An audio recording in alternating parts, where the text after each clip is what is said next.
It's Dave from We Came as Romans, and you're watching Loud TV. We've been living in the shadows every day. Are we ever gonna learn from our mistakes? Here we go!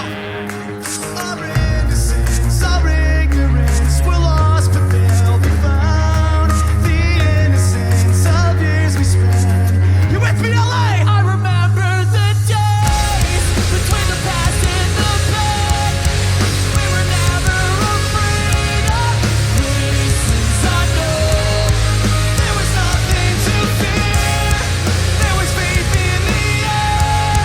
We would never be scared of letting go. What happened to the world I used to know? Hands up!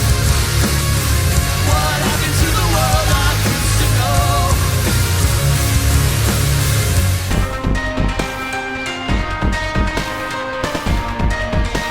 Yeah, I mean, I'm still sweating from stage, from running around so much. It's a big stage, so we had to move a lot, and the crowd was so crazy, I couldn't stop, you know? I just had so much energy and adrenaline going. I got off stage and my hands were shaking because I was so excited. It's a good feeling. It was probably, I think it was my favorite show of this entire year. Just, because it was cool that, you know, I don't think many people in the crowd knew us, but, you know, they just were enjoying themselves. They liked it and made it awesome.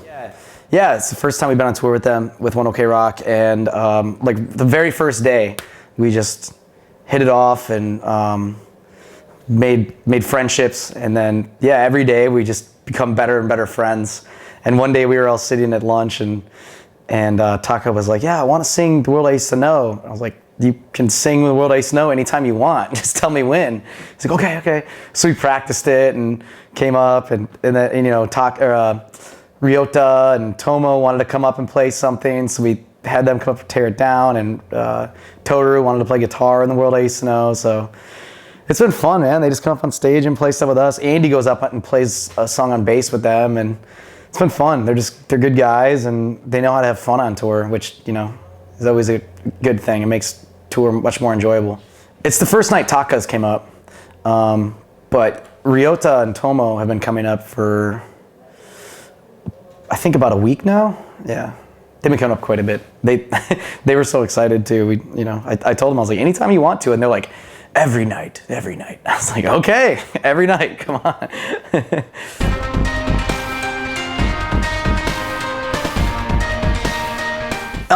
It's as we expected. We knew, I mean, from every record we put out, our sound changes in one way or another. And every record we put out, we know that some listeners are going to like the old one better, and they might stop listening to us because of it. But we hope that every record we put out, if we lose a listener, we hope we can gain 3 or 4.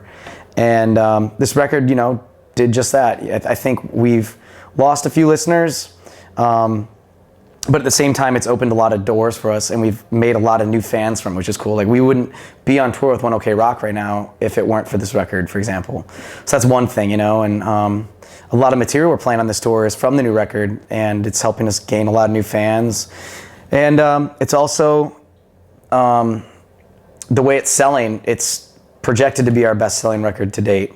So as long as it stays on the same path, it's selling much faster than our other records, which is crazy, because since we last put out a record, CD sales are down 20 to 30%. So it's cool to still be selling records faster than our old stuff.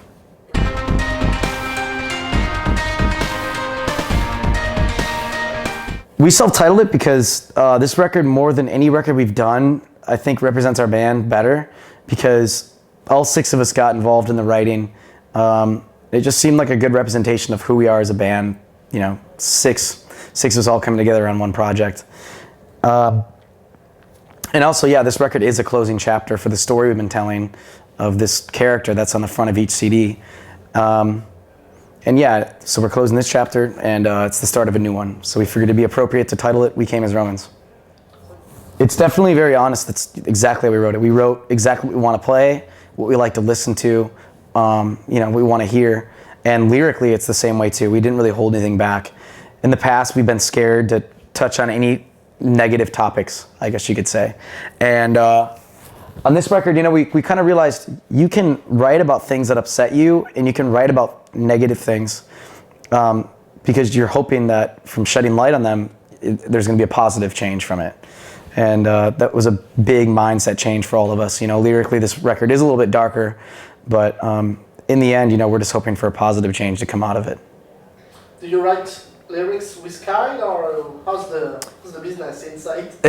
No, it's actually Josh, our guitarist, and I write the lyrics. This record was cool. I got really involved in the lyrics more than ever. I did 3 songs by myself. He did 4 songs by himself, and then we did 3 together. So pretty much down the middle, you know, who does what. And there was a lot of songs that I wrote that also didn't make the record. He wrote a lot of songs that also didn't make the record, but the final record was pretty half and half.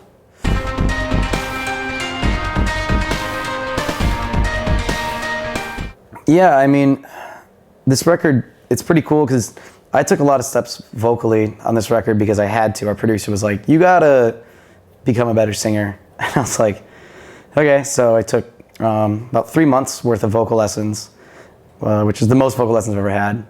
And it really helped, you know, us be more versatile as singers and work off each other a little bit more. So it was cool, you know, like it wasn't always Kyle having to sing a chorus. Like I was at the point where I was able to sing a chorus now. And I was at the point where I could sing quietly, and that also helped Kyle, you know, like to just try different things, change things up. Because what would happen was we'd go in the studio, and I would sing the whole song, he would sing the whole song, and then we would decide who sounds better where, and we would divide up the song that way, which we've never done before. It's always kind of been, well, Dave, you sing the verse, Kyle sings the chorus. Dave, you sing the bridge, Kyle sings the chorus, you know, and it's kind of always how it's been in the past. But now it's cool to change things up a little bit and just see who sounds better where. Yeah, I'm doing quite a bit of singing now, especially after this record and, you know, the singing lessons I got. And I'm even taking a lot of Kyle's parts from old songs just to help him breathe more, where, you know, he'll have some lines that are right on top of each other, and I'll take one from him to help him with his next.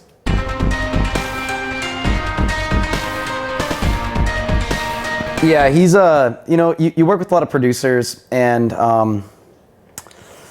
they're not as honest as David Bendeth, you know. Like you'll come in with some songs and they'll be like, okay, you know, we can make these into something good, and you know that's fine, you know, that works for some bands. But this record, we wanted to try something different. We wanted to be pushed. We wanted to be challenged. So we went with David Bendeth for that reason, and we came in with 12 songs, and he was like, no, these are shit.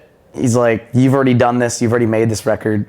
You know, do you want to make the same record twice? And we were like, no. And he's like, well, go fucking rewrite them. We were like, all right. So we took like 3 months to write another 23, 24 songs, and came back, and he was like, all right, now we're like getting somewhere.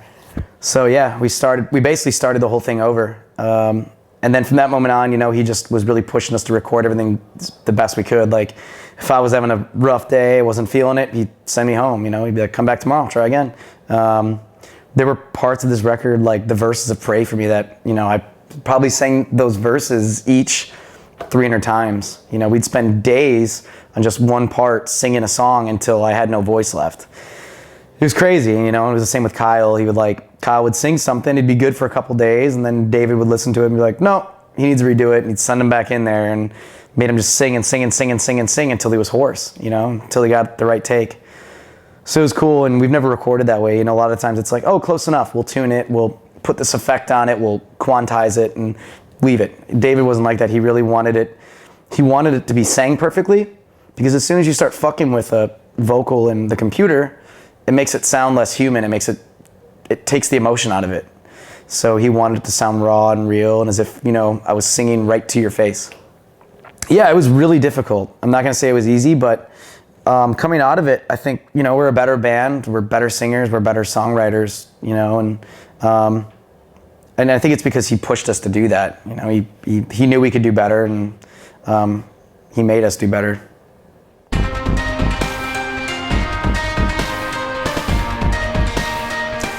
Next year, right after this tour, we're going home for the holidays, and then we get to start writing for our next record.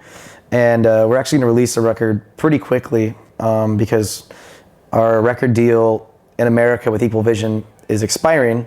So we're talking to new record labels, and the new record label's gonna want a record out soon.